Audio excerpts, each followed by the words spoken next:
There are 5 levels of listening, and the first thing you want to do as a listener is not to focus on the speaker.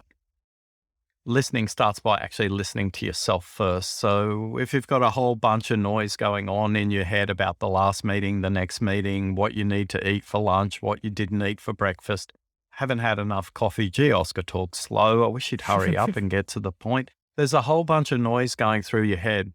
So there's 5 levels of listening, and the first level of listening is listening to yourself.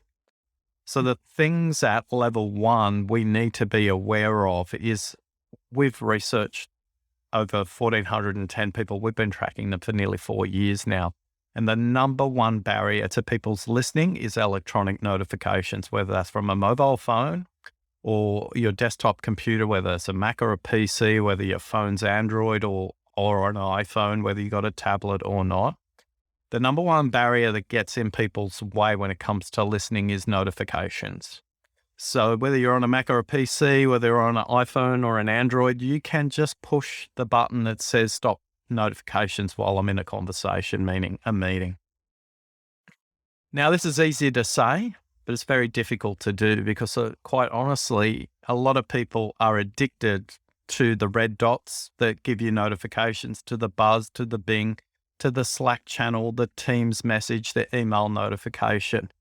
And I worked in the technology industry. I know the research behind the app industry was derived from the research in slot machines or poker machines in Las Vegas. They hired a bunch of psychologists to figure out how to keep people mindlessly pressing the button and putting more money into the poker machines. And they adapted that research into putting red dots on devices and having notifications that blink to get your attention. Now, it fires off dopamine in your system.